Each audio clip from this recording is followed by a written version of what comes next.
Hola, ¿qué tal? Y bienvenidos a otra emisión de Punto Financiero. Estos son nuestros titulares. En esta edición hablaremos con José Gerardo Vaca Lombana, experto en Business Intelligence, y exploraremos cómo la inteligencia empresarial está transformando la toma de decisiones y qué herramientas están marcando la pauta en el mercado actual.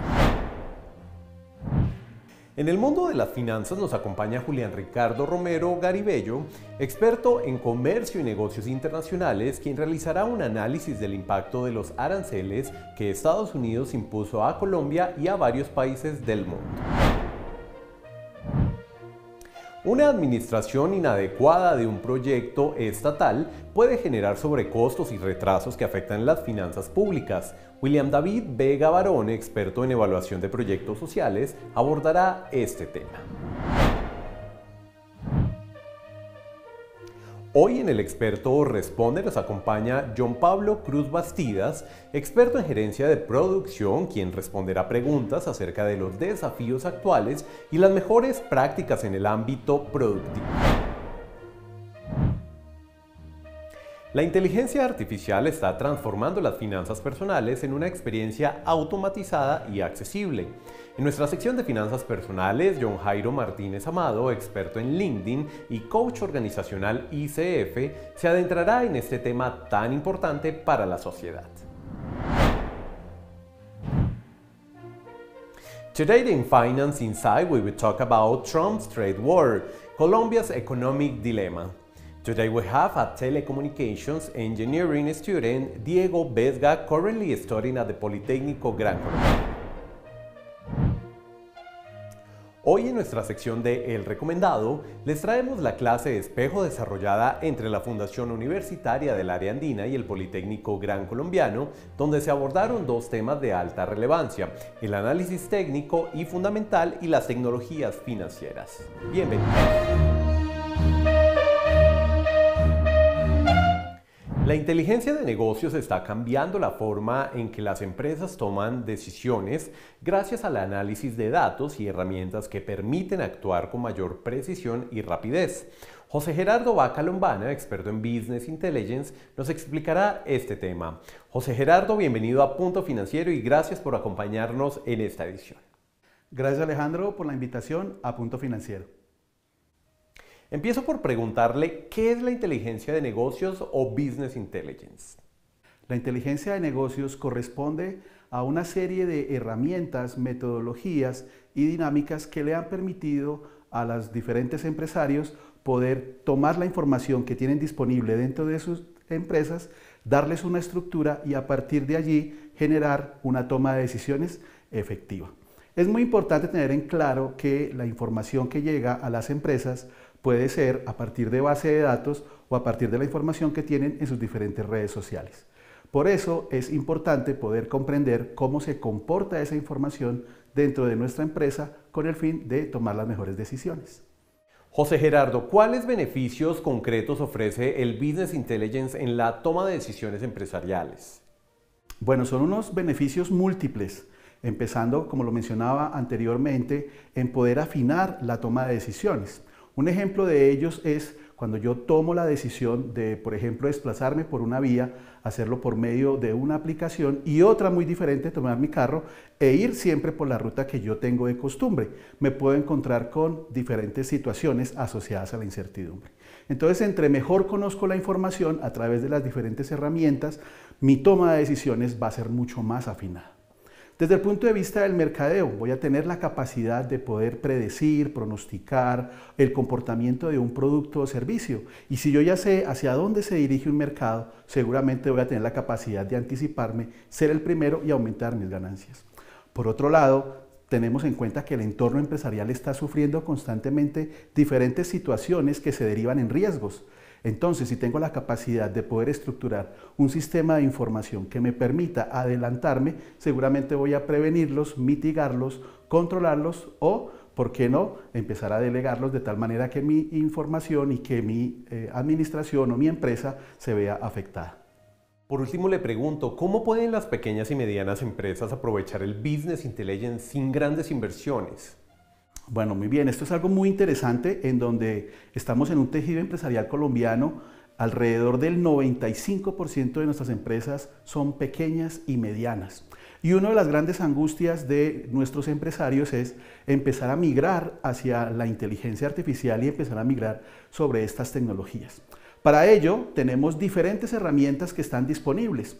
Una de ellas, el conocido Power BI, que me ayuda a mí a tener una versión mejorada de un Excel. Entonces, la base por excelencia de una buena administración de datos arranca con el Excel y luego tengo herramientas como el Power BI que me permiten darle un sentido mucho más gráfico para poder lograr la toma de decisiones. También tenemos otro software gratis como Tableau que me ayuda a también presentar la información de una manera muy dinámica y que yo pueda lograr compartírsela también a mi equipo de trabajo. Por otro lado, también tengo la oportunidad de trabajar por medio de software clasificados como Power Query. En este caso, esta herramienta me ayuda también a administrar y organizar la información. Sin embargo, lo que yo busco es poder tener reducido mi empresa en una base de datos. Tenemos otra herramienta esencial que nos olvidamos un poco y es la capacitación. No podemos hablar de transformación digital, no podemos hablar de business intelligence si las personas que trabajan con nosotros no están alineadas con esa estructura organizacional y con esa idea que tenemos como empresarios.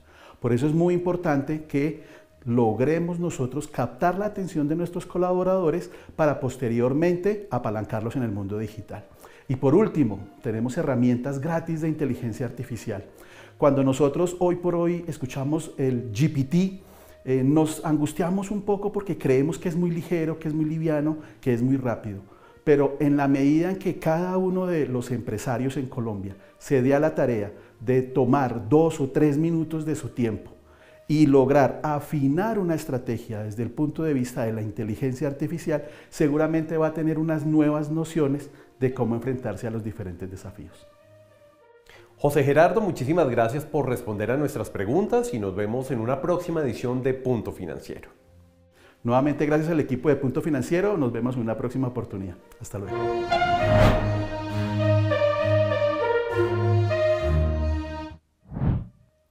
En el actual panorama económico, las decisiones comerciales de las grandes potencias tienen efectos directos en los mercados internacionales.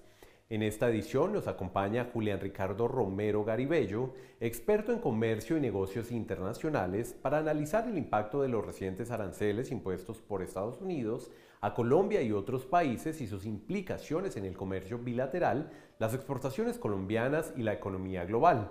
Bienvenido, Julián, a Punto Financiero y adelante con su análisis. Alejandro, muchas gracias por la invitación. Es un gusto para mí estar en Punto Financiero. Bien, el tema de aranceles es un tema enorme dentro del comercio, la teoría de la economía internacional. Cuando nosotros empezamos a hablar del tema arancelario, pues tenemos que remitirnos a la historia. Los aranceles son una herramienta muy usada en el mundo dentro del esquema proteccionista, es decir, cómo las naciones protegen su economía. Estas leyes se remontan probablemente a lo más cercano al siglo XIX, a las leyes del maíz o del Corn Laws impuestas por los británicos. Bien, trayéndolo al momento actual, pues esto no es algo nuevo. Muchos estamos impactados de por qué Donald Trump hace eso, de por qué Estados Unidos hace eso, cómo afecta a Colombia, cómo afecta a China, cómo afecta al resto del mundo. Pero esto ya lo hemos visto. Lo importante que debemos saber es que esto ya lo hemos vivido. Esto lo vivimos, por ejemplo, en la Gran Depresión. La Gran Depresión se da por una caída en los mercados de valores, en los principales índices, pero tuvimos un agravante. Si bien es cierto, el gran problema de la Gran Depresión fue juntar la banca de inversión con la banca comercial, que llevó a que muchos inversionistas y muchos ahorradores perdieran sus ahorros y sus inversiones, un detonante fue justamente esta cura que resultó peor que la enfermedad. El arancel, Smoot-Hawley, lo que trató de hacer fue tratar de recaudar, que es justamente lo que estamos haciendo en este momento, o lo que estamos viendo en este momento, recaudar más ingresos para las arcas norteamericanas. ¿Qué logró entonces? Agravar y profundizar la crisis por una guerra comercial arancelaria que se dio en su momento con países de Europa, también de América, como Argentina, y países también de Asia, algo muy similar a lo que estamos viendo en este momento. El mismo Congreso de los Estados Unidos, en sus registros y en sus memorias, reconoce que haber tomado estas medidas en su momento fue tremendamente perjudicial para los Estados Unidos. Saliendo de la crisis de los 30, una de las primeras cosas que hicieron los presidentes que estuvieron en la Segunda Guerra Mundial fue abandonar tanta línea dura del proteccionismo, porque desde ahí es donde vienen todos estos argumentos a favor del libre comercio. Cuando nosotros hablamos de aranceles, hay que pensar en los temas de la economía internacional y en los premios Nobel como Paul Krugman, quienes nos dicen, mire, un arancel o cualquier herramienta o instrumento de política comercial, escoja la que usted quiera, arancel, cuota de importación, subsidio de la exportación, restricción voluntaria de la exportación, escoja la que usted guste, siempre va a perjudicar a los consumidores, porque lo que va a hacer es alterar el precio subiéndolo, es decir, no van a poder demandar tanto como antes y se van a ver muy perjudicados. En un ejercicio muy famoso que hace en su libro Teoría y Política de Economía Internacional, él nos demuestra cómo el equilibrio mundial entre dos grandes naciones, como el caso de Estados Unidos y China, puede elevar considerablemente el precio de los aranceles, perjudicando al país que impone el arancel, comillas, beneficiando al país, a los consumidores del país que se les impone el arancel, y perjudicando todo el agregado del comercio mundial. Es por eso que vale la pena en este momento mirar eso en el corto plazo. En el largo plazo lo que vamos a ver es que cuando hay aranceles recíprocos, es decir, cuando los países responden, como es el caso de China, Argentina, Canadá, México, o bueno, cualquier otro país, elijan el que gusten, pues lo que vamos a ver es que esto afecta severamente las dinámicas del volumen de comercio mundial, entrando en una guerra de precios. Cuando usted traspola esto de las grandes potencias y lo lleva a un escenario un poco más regional, un escenario tipo Colombia, usted dice, es que mire, el modelo de comercio internacional, de gravedad de comercio internacional, nos dice que Estados Unidos es nuestro principal socio comercial. ¿Y cómo no nos va a afectar que este principal socio comercial nos aumente los aranceles? Tiene un impacto muy grande en las exportaciones colombianas, la gran mayoría son a Estados Unidos. Índices como el de gravedad de comercio internacional o el índice de Grover y Lloyd de comercio intraindustrial nos pueden dar un panorama mucho más cercano desde el punto de vista científico a lo que esto es. Pero los aranceles se han convertido en algo más que en una herramienta de tipo académico, científico y económico. Se han convertido en un arma. En una guerra comercial. Hoy en día las guerras probablemente no se peleen tanto como en los campos de batalla, pero sí en la geopolítica, en la ciberseguridad y, ¿por qué no?, en el comercio. El hecho de tomar a sus potencias rivales y decirles, mire, los amenazo con aranceles, va a implicar que ellos pierdan un espacio geopolítico y yo lo pueda ganar. Sin embargo, esta arma puede ser de doble filo y puede ser perjudicial. Muchos de los votantes de Donald Trump en sus primeros 100 días de gobierno están rechazando estas políticas, se ven afectados, como es el caso de los agricultores del centro de los Estados Unidos. Es por eso que con estas políticas hay que tener mucho cuidado. En conclusión, Colombia sí se puede ver muy afectada cuando su principal socio comercial le impone aranceles. Sin embargo, cuando ustedes ven que estos aranceles también se imponen a otros países que compiten con Colombia por ese mercado, Colombia puede llegar a verse, entre comillas, favorecida si logramos alcanzar todas estas ventajas comparativas o incluso competitivas de ser posible, con economías a escala, con mejor desarrollo tecnológico, podemos llegar incluso a aprovechar estas coyunturas. ¿Qué va a pasar? Que sí, Donald Trump ha venido bajando los aranceles en 90 días dando tregua, porque tal como lo planteaban los economistas neoclásicos, en el largo plazo la oferta y la demanda se tendrán que equilibrar y esto no va a ser para siempre. La invitación es a que consideremos esto, que si bien es cierto estamos pasando por un momento difícil y desafiante de la economía internacional, más adelante vendrán las oportunidades y el equilibrio que tanto anhelamos para las proyecciones empresariales y de la inversión. Quiero agradecer a Punto Financiero por esta oportunidad, por este momento, esta invitación y espero estar aquí muy pronto nuevamente. Un gran saludo. La gestión de los proyectos estatales es clave para el buen uso de los recursos públicos. Una administración ineficiente puede generar sobrecostos, retrasos y un impacto directo en las finanzas del país. En esta edición conversamos con William David Vega Barón, experto en evaluación de proyectos sociales, quien analizará los riesgos de una mala planificación y ejecución en proyectos del Estado y las consecuencias que esto tiene para la estabilidad fiscal y la confianza ciudadana. Alejandro, muchas gracias por la invitación a Punto Financiero. En efecto, el día de hoy vamos a hablar de la fuga de capitales o de recursos que se tienen a nivel gubernamental o a nivel Estado. ¿Listo? En este caso, vamos a ver cómo una errónea formulación, evaluación del proyecto nos puede conllevar a extensiones del mismo y esto genera sobrecostos, excedentes y demás factores que pueden afectar las finanzas públicas, llámese nacionales, departamentales o distritales. ¿Listo? Para el caso fundamental vamos a tratar el proyecto de Aguas de La Guajira. El proyecto de Aguas de La Guajira, si bien es conocido, era llevarle agua potable a todas las regiones de La Guajira.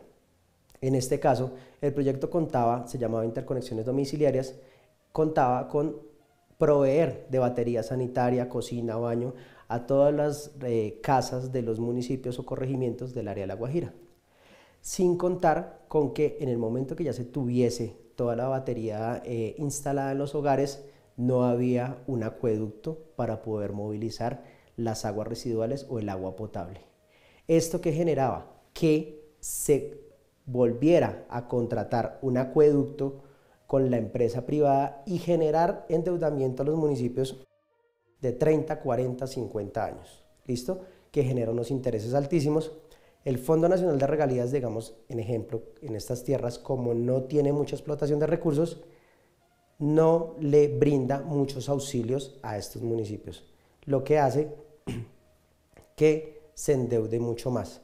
Para el caso concreto, es una invitación para que las personas que vayan a manejar o vayan a administrar los recursos del Estado tengan una cualificación mínima o un conocimiento mínimo de lo que es la administración de estos recursos.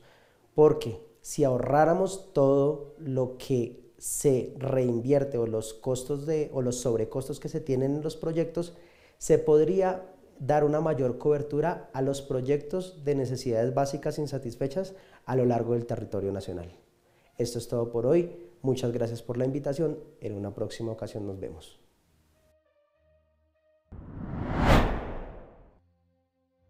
Hacemos una pausa en Punto Financiero y al volver espere. John Pablo Cruz Bastidas, experto en gerencia de producción, responderá preguntas del público acerca de la importancia de este tema para las empresas. Ya regresamos.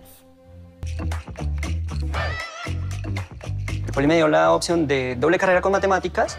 Haz de cuenta que tú estás, no sé, 2, 3 años menos haciendo la doble carrera.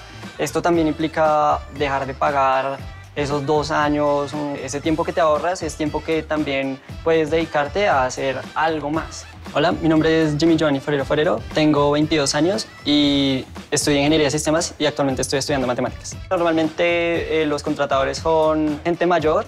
Llego, les digo, mira, yo ya tengo una carrera, estoy haciendo la doble, la estoy terminando. Se les nota la sorpresa en la cara porque un logro muy grande en tan poquito tiempo. Somos diferentes, somos Poli.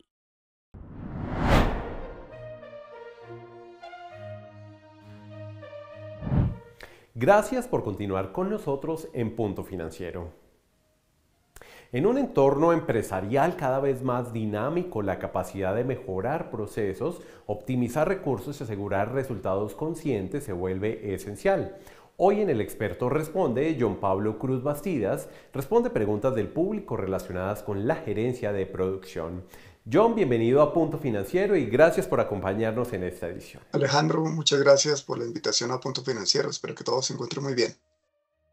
¿Qué es para usted la gerencia de producción?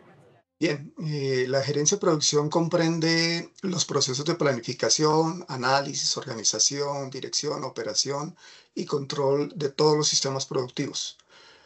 Para ello, o para lo cual se emplean metodologías y técnicas orientadas hacia la toma de decisiones utilizando métodos cuantitativos.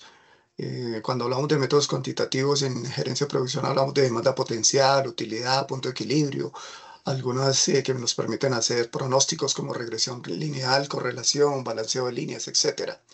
El propósito de la gerencia de producción es el de optimizar los procesos de producción, mejorar la eficiencia, reducir los costos y asegurar la calidad de los productos o servicios. Desde su punto de vista, ¿cuáles son los principales desafíos que enfrentan las empresas en la gestión de sus procesos productivos? Bien, los desafíos hoy en día son bastantes. Vamos a referirnos a uno primero, que tiene que ver con la apertura de mercados. La apertura de mercados ha generado una intensificación en la competencia y eso se ha convertido en un desafío inminente.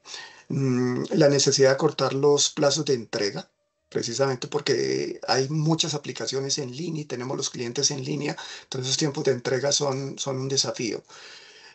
Algo que ha sido típico siempre han sido los cuellos de botella, por diferentes factores, ¿no? Como el cansancio de los empleados, la temperatura y los entornos que generan los mismos procesos de producción, las fallas de la maquinaria, falta de capacitación del personal, los tiempos de operación y entrega.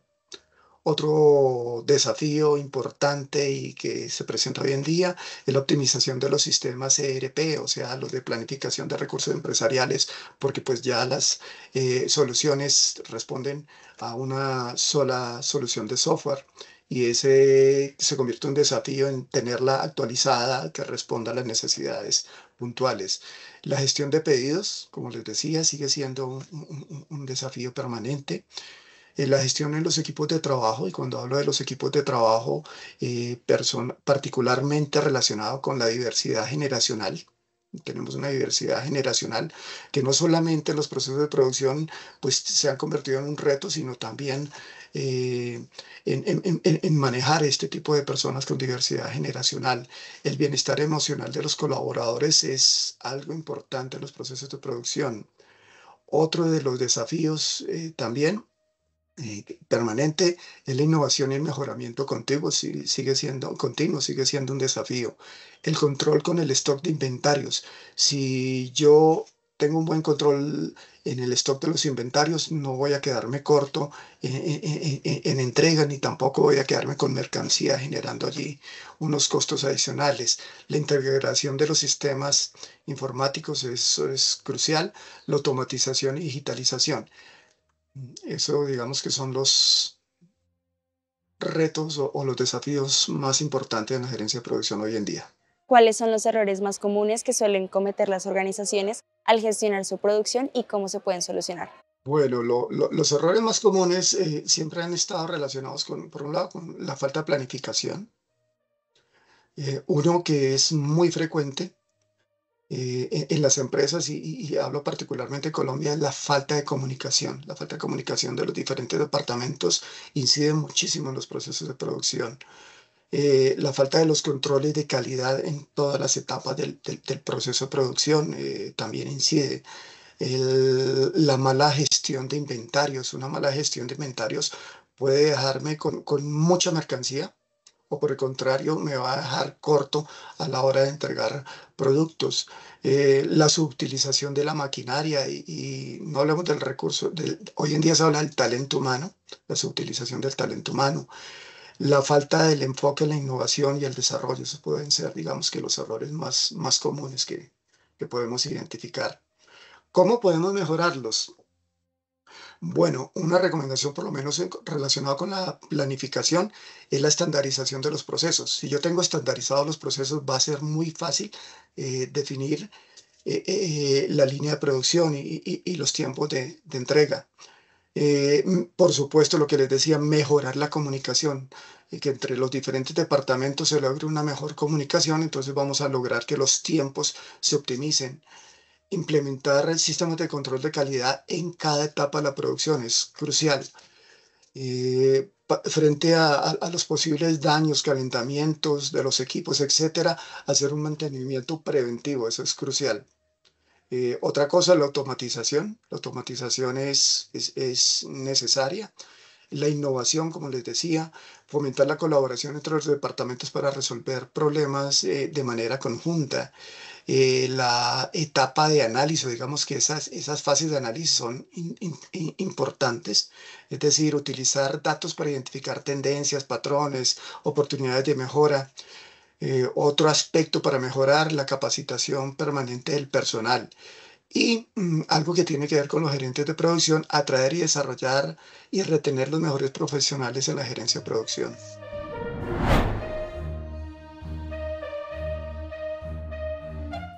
En los últimos años, la inteligencia artificial ha jugado un papel clave en la administración del dinero, permitiendo desde la automatización de presupuestos hasta la toma de decisiones financieras más informadas. Esta transformación está facilitando el acceso a herramientas que antes eran exclusivas de expertos. Hoy en nuestra sección de finanzas personales, John Jairo Martínez Amado, experto en LinkedIn y coach organizacional ICF, nos guiará a través de este cambio analizando cómo la inteligencia artificial está redefiniendo la relación entre las personas y sus finanzas. John Jairo, bienvenido a Punto Financiero.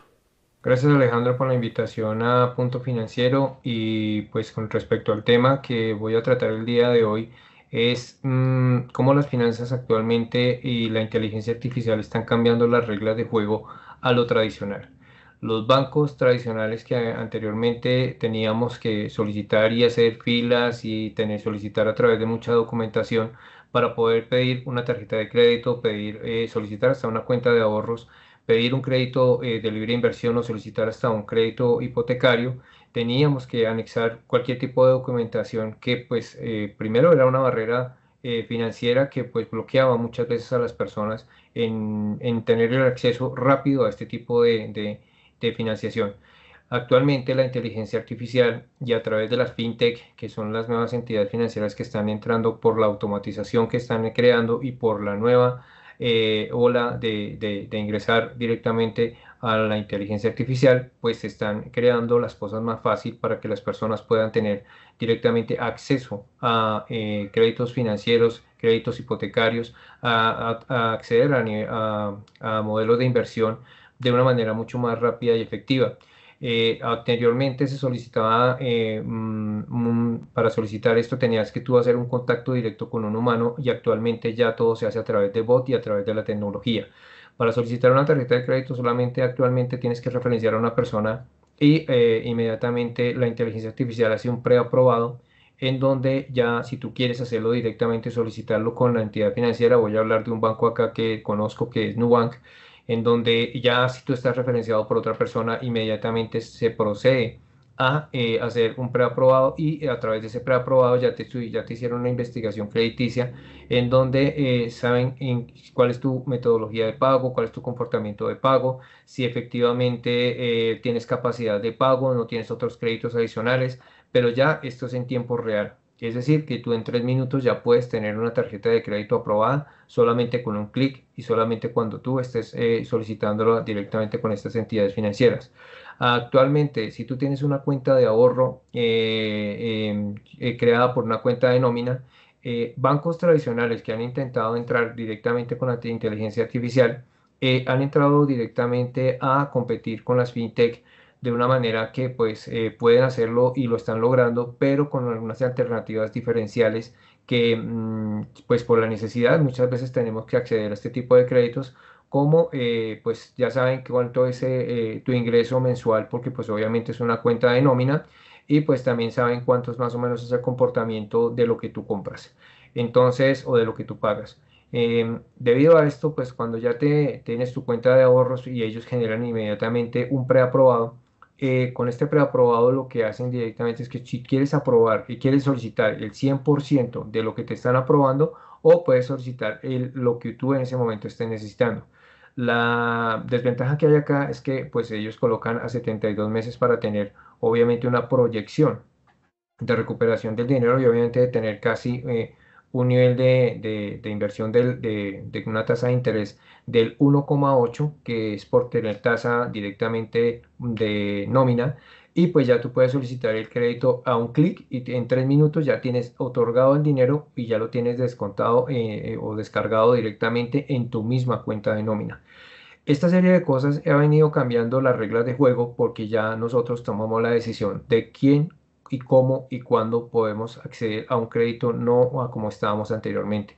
La balanza comercial y actualmente la inyección de dinero la puedes tener a la mano mucho más rápido a través de la inteligencia artificial. En este momento el modelo de datos financieros es el proceso y la refinería de datos la hace la inteligencia artificial. Como tal, la automatización y la inteligencia artificial está cambiando en este momento el modelo financiero y las reglas de juego para que las personas puedan acceder directamente a este tipo de inversión. Bueno, espero que este tema haya sido de su interés. Agradezco a Alejandro por la invitación a Punto Financiero y espero poderlos acompañar en una nueva oportunidad. Muchas gracias. Hacemos una nueva pausa en Punto Financiero y al volver espere. La Fundación Universitaria del Área Andina y el Politécnico Gran Colombiano se conectan en clase de espejo para explorar análisis financiero y tecnologías emergentes. Ya regresamos. Bueno, los ejercicios reales que hicimos en el Poli me sirvieron mucho para sentirme cómodo en un set de verdad, porque no son tan diferentes que los sets en el Poli, son prácticamente la misma cosa. Encontré este camino de director por el Poli, entramos como al énfasis de cine y ya ahí habíamos que hacer cortos y todo eso y pues entré a este cargo. Me llamo Sebastián Harper, estudié medios audiovisuales en el Poli, soy colombo estadounidense y gané Proyecto 48 en el 2021. Teníamos que concursar internacionalmente en Washington. Entonces fuimos al Poli y les preguntamos si nos podían ayudar financieramente para ir hacia este festival. Y nos dijeron que sí, que nos apoyaban y que podíamos ir a representar a Colombia y al Poli en este festival. Y eso fue una experiencia que gracias al Poli pudimos vivir. Somos diferentes, somos Poli.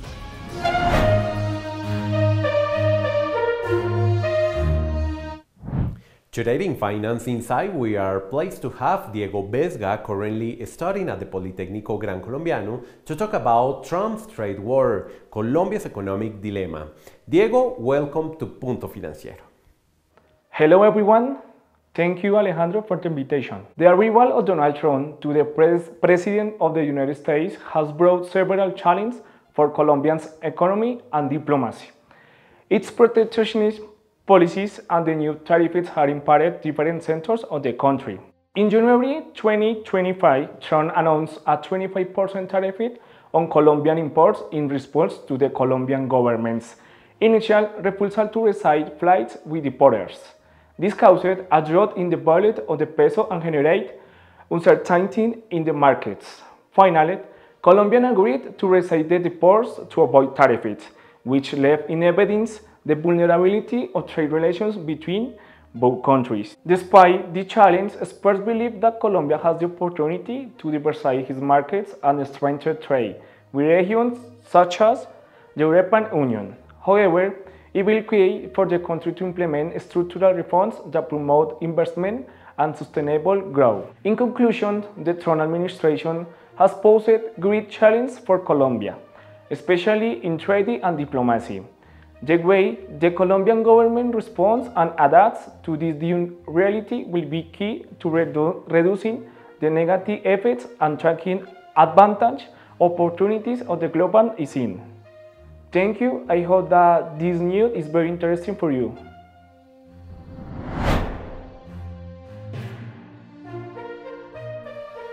La clase de espejo es una didáctica de aprendizaje donde dos instituciones de educación superior comparten conocimiento de un tema en específico y en este caso el recomendado del mes.